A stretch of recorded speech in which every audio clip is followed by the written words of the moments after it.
And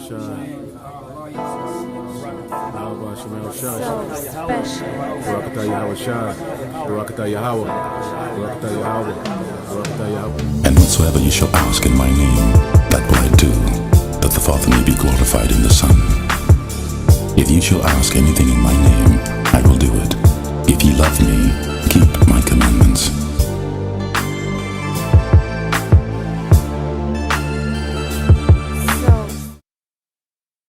Shalom. First and foremost, I want to give all praises, honor, and glory to Yahweh, Bahasham, Yahweh Shai, Bahasham, Racha Kodesh. Double honors to the apostles of Great Millstone, and peace and blessings to the elect. Alright, I wanted to do a video dealing with so-called Easter. Alright, and I just have a bit of information here, okay, on Easter. Alright, and first thing I did was I looked it up here in Wikipedia. Alright, and even just the first paragraph, as you can see, it says Easter, also called Pascha. Alright, you have Aramaic, Greek, Latin, or Resurrection Sunday, is a Christian festival and holiday commemorating the alleged resurrection of who the world calls Jesus Christ, which his real name is Yahweh Shai. Alright, Yahweh Shai, meaning he deliverer. Alright, from the dead, described in the New Testament as having occurred on the third day after his burial, following his crucifixion by the Romans at Calvary in 30 AD. It is a culmination of the passion of Yahushua, preceded by Lent, or Great Lent, a 40-day period of fasting, prayer, and penance. Now, what I want to know is, where in the scriptures does it say this right here? Where in the scriptures does it say that this is an ordinance, a holy day that we are to keep? Because when you go into the Bible, when you go into the book of Leviticus, I believe the 23rd chapter, all right, it goes into the high holy days, all right, that we are supposed to keep. Okay, and then, in different accounts, like in the book of Esther, for example, based on different events that, the Lord delivered us from, we would keep those as holy days as well, in remembrance of that. Okay, now, first off, they said here, Easter, also called Pascha, and then they describe a completely different, thing, because the word Pascha, all right, is Greek. Okay, and it doesn't mean what they have on here. It doesn't mean a celebration of, the Lord's death and his rising and, Lent and all of this, that, and the third. Now we're going to go into the scriptures, and if you type in Easter, there's only one verse, one scripture in the whole, all right, of it that you'll find. As it says here, the word Easter occurs one time in one verse, all right, and that's in the book of Acts chapter 12 verse 4. Okay, now it says here, Acts chapter 12 verse 4. Actually, I'll start at 2. As a matter of fact, just 1. It says, now about that time, Herod the king stretched forth his hand, or his hands, to vex certain of the church, and he killed James, the brother of John, with the sword. And because he saw it pleased the Jews, he proceeded further to take Peter also. Then were the days of unleavened bread. All right, and what all right, are the days of unleavened bread? That is during the time of the Passover. All right, it is a part of it. Okay, and the Passover night, all right, is the beginning of the days of unleavened bread. Now, verse 4 says, and when he had apprehended him, Peter, that is, he put him in prison and delivered him to 4 quaternions of soldiers to keep him, intending after Easter to bring him forth to the people. So now let's see, all right, let's see if this Easter here that is written of is the same as what they're talking about here. All right, let's see if that's actually what it's talking about. Because keep in mind, they use Pascha here, but then they give you a completely different definition of it. All right, the Feast of Ascension. All right, Pentecost Sunday. Now, I'm gonna show you something. All right, which brothers already know this, but let's take a look at this. Right, I'm gonna type in Sunday. We're gonna word search the word Sunday, and see if the word Sunday is in the Bible. All right. As you can see, the word Sunday occurs 0 times in 0 verses in the whole Bible. All right. There is no Sunday in the Bible. Okay. So when you read here and they're telling you about Pentecost Sunday, how do you know that this is on a Sunday? All right. The days of the week are not in the Bible never says a Monday, Tuesday, Wednesday. It never says any of that.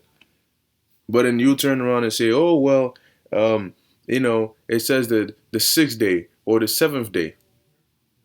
Okay, but the 7th day from when? All right. When you hear the 6th day, your mind is automatically assuming you're starting from a Sunday or a Monday. All right.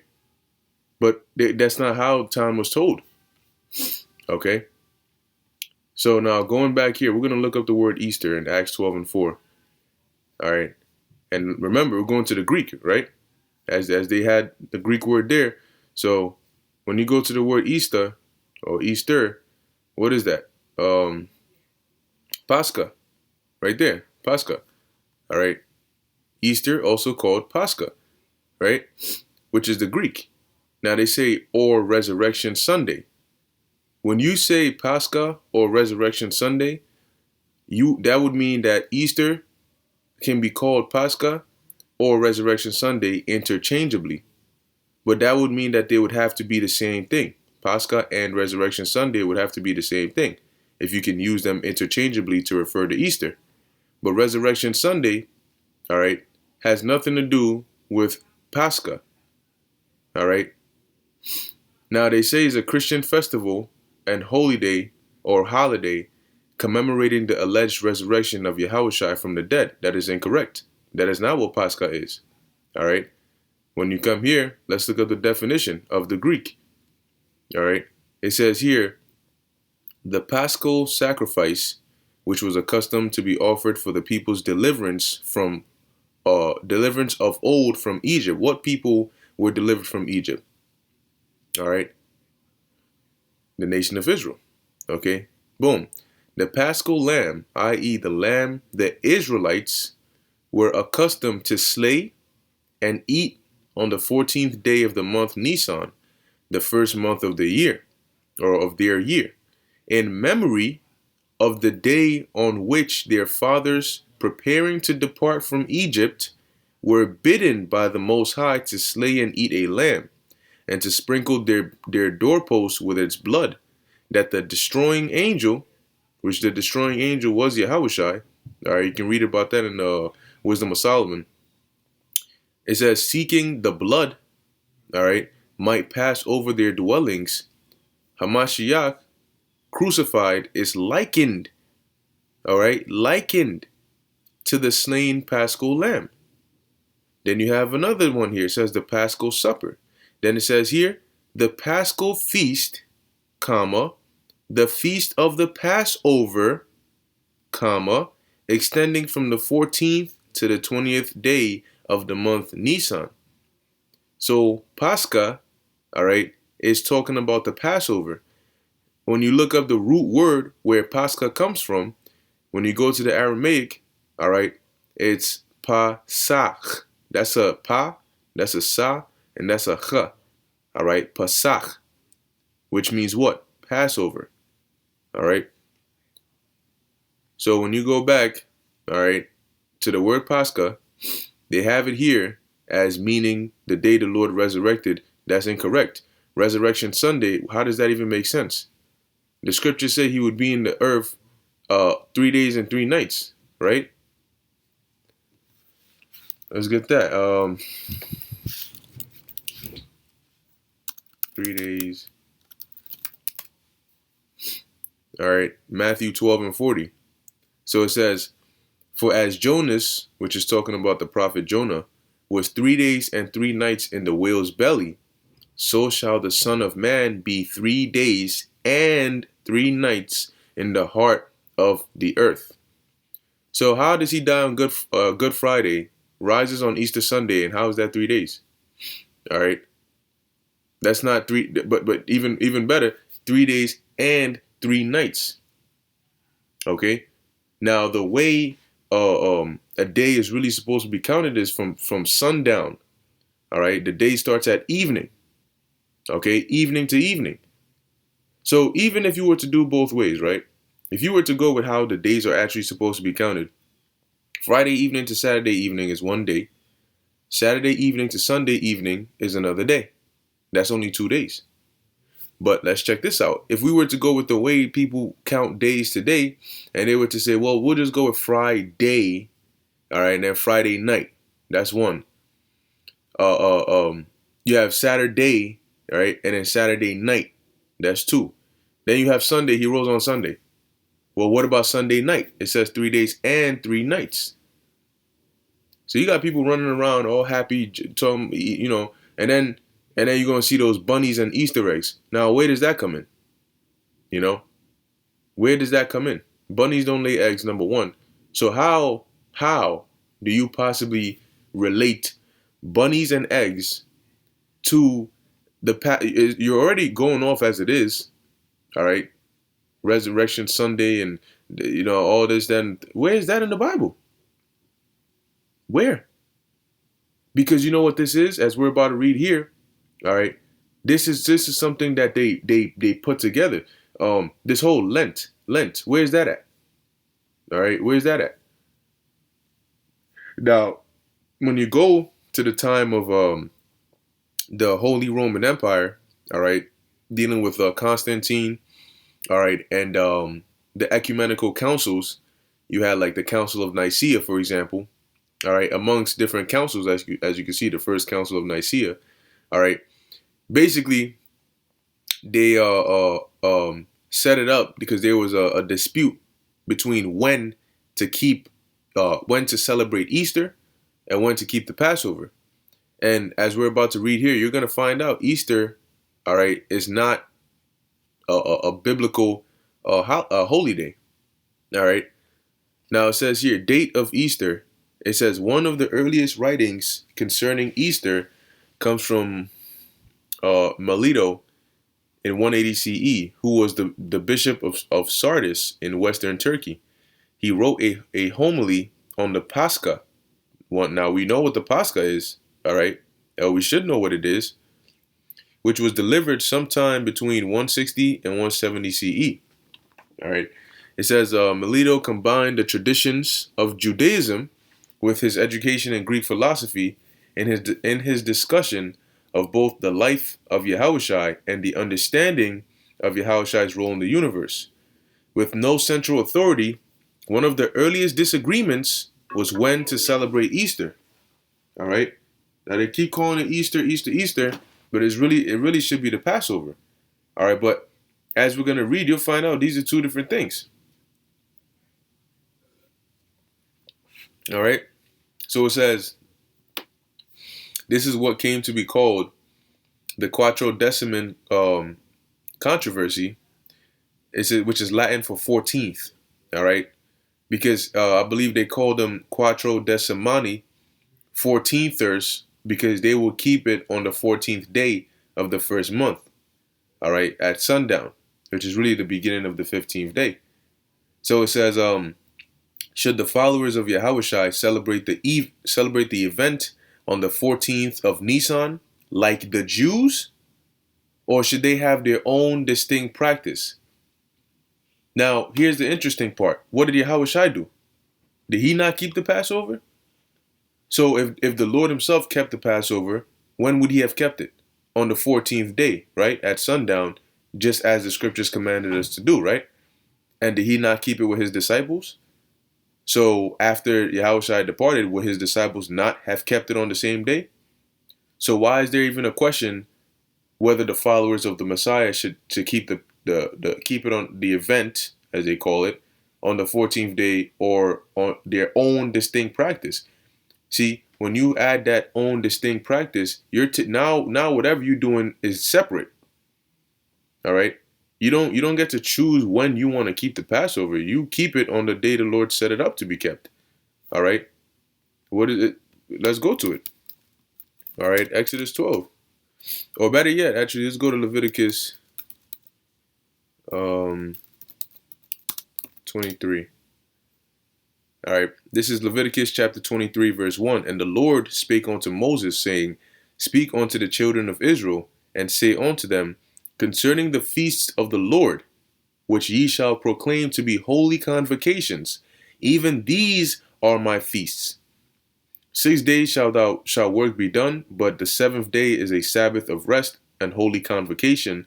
Ye shall do no work therein. It is the Sabbath of the Lord in all your dwellings. All right. It says, These are the feasts of the Lord, even holy convocations, which ye shall proclaim in their seasons.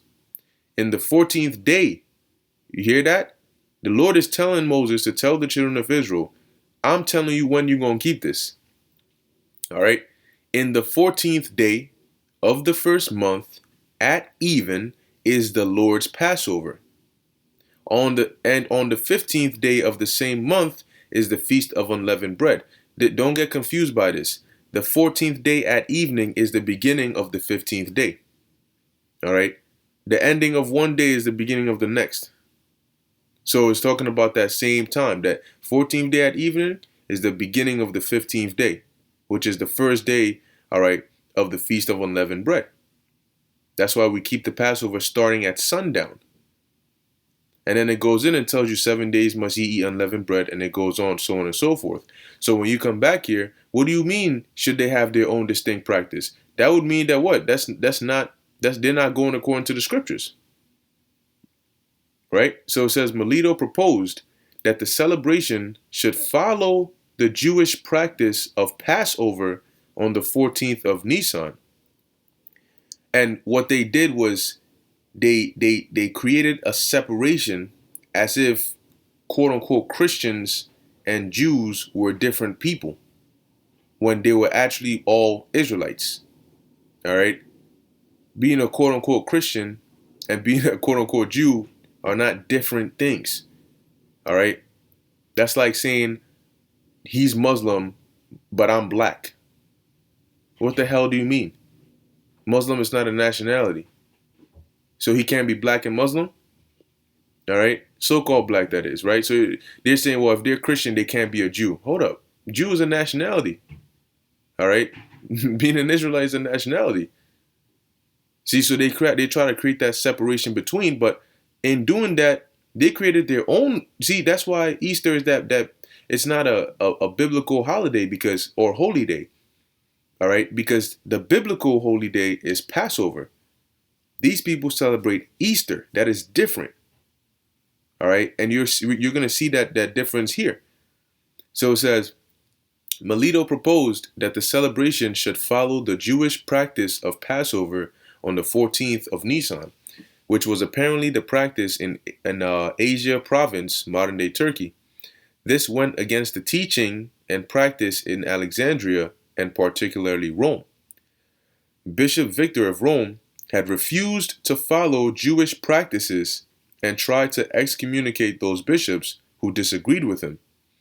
Several meetings were held on the issue, but disagreement among the churches continued until the Council of Nicaea, called by Constantine the Great in 225 BCE. And basically, when Rome became that Christian, right, quote unquote Christian, what it was just them tainting, all right, because now they basically spread the word, right? They spread the word of quote unquote Christianity, but they completely diluted and defiled it. So when people think of Christianity, they don't get to the root of what it actually was. Instead, they know it for what Constantine or the Holy Roman Empire turned it into. All right. So when they think of Christianity, they think of Easter, they think of Good Friday, they think of all these other extra things, which are things that were added by the Holy Roman Empire. But when you actually go to the root of it, to be a Christian, meaning a follower of Yahushua, guess what? Yahushua kept the same ordinances that the Jews kept because he was an Israelite. All right. It says, it was then decided that Easter, check this out, Easter should be celebrated independent of Jewish reckoning, and that it should take place on the same date throughout the Roman Empire and always fall on a Sunday. So at that point, you're not keeping the Passover. At that point, Easter is something completely different than the Passover. So it says, and that shows you that Easter is not a biblical holiday, because then the fact that it's not the Passover, the fact that it's not kept on the 14th day, as the Lord commanded, then it's its own thing. All right. It says that's why we tell you modern day Christianity associates itself with the Bible, but it's not vice versa. The Bible doesn't say go and celebrate Easter. It says keep the Passover. What do Christians say? Oh, we celebrate Easter. We're Christians. The Bible's about us. See? So the Bible disassociates itself from these non-biblical holidays, but in these quote unquote non-biblical belief systems try to cling on to the Bible as if it's theirs.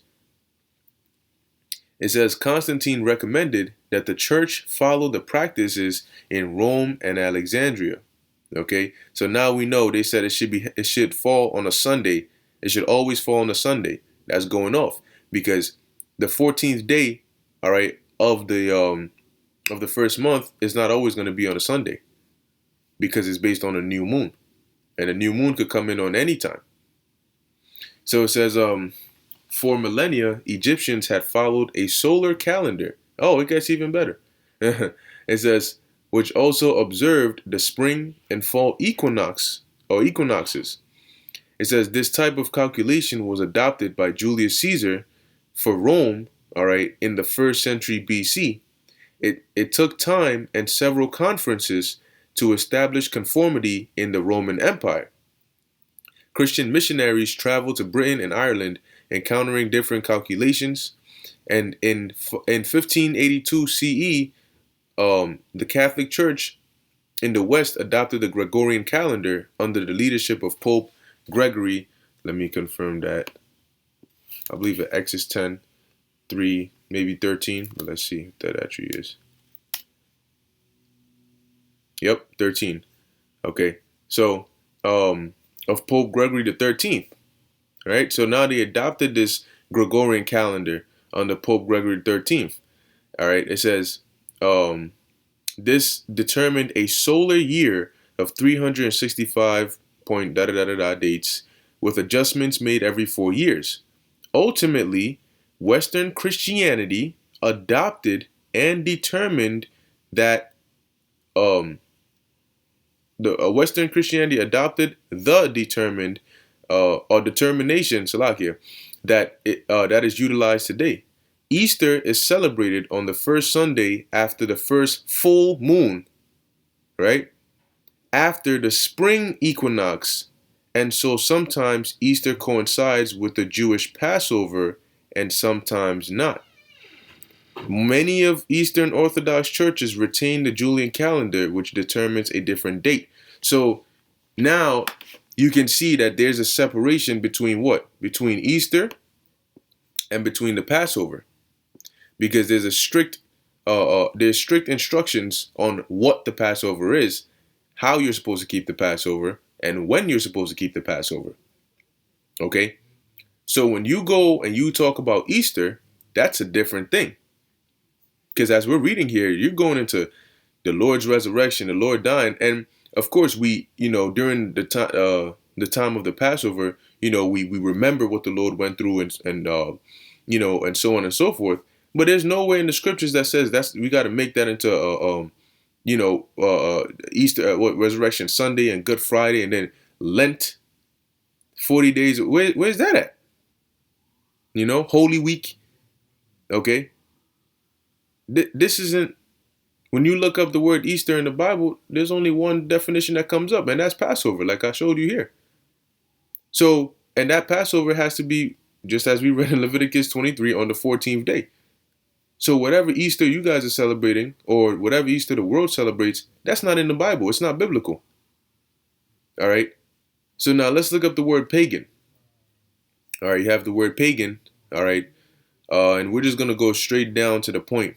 It says here, the English word was used later in a narrower sense of one not a Christian, Jew, or Muslim, as person of heathenish character or habits. All right. And if your habits or character are not, they're non Israel, then they're heathenish. All right, because heathens are non-Israelites. All right, so it says applied to modern pantheists and nature worshippers, pagan and heathen are primarily the same in meaning. So if whatever you're doing is not an Israelite custom, all right, or it's not for Israel, then it's heathen. It's heathenistic. And if it's heathenistic, then it's practically the same as paganism. Okay? So when we go to Easter, as we can see here, clearly it's not the same thing as Passover. All right? Meaning that it's heathenistic. And if it's heathenistic, then it's paganism. All right? And oftentimes what they did was they merged different beliefs and philosophies into that Christianity, and they just pushed it because they had the influence like that. And that's why they had all these different councils. We look into the different ecumenical councils, man. You know, the whole the Trinity doctrine. All right, they had councils on these things, and they decided to give out creeds. Right, you had different creeds, and that would be like, all right, this is the orthodox belief now. This is what we decided on, so this is what it is. Spread it amongst all the churches and make it a thing. So when people think of Christianity, they go with the creeds that we set up. All right. But then you go and read the Bible and you find out all these things are BS. It's not all these creeds and customs people follow today that stems back to this the Roman Empire or the Roman Catholic Church and all of that. Guess what? That's not even biblical. All right. It's pagan. It's heathen. It says, but pagan is sometimes distinctively applied to those nations that, although worshiping false gods, are more cultivated, as the Greeks and Romans. Whoa, who? Roman, Holy Roman, what? All right. It says, all right. It says, and heathen to uncivilized idolaters, as the tribes of Africa. Okay. It says a Mohammedan is not counted a pagan, but much less a heathen. All right. So basically, you get the point. All right. Whatever these people are celebrating today, it doesn't go back. Like I showed you, there's only one time you'll find the word Easter in the Bible, and it's not referring to bunnies or eggs or Resurrection Sunday or quote unquote Good Friday, but it's referring to the Passover. All right. And it was that the Lord, all right, went through what he went through on this time. Okay. But the actual ordinance that you're supposed to keep is the Passover. Okay.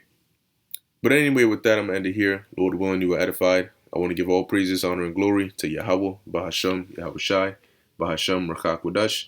Until next time, Shalom.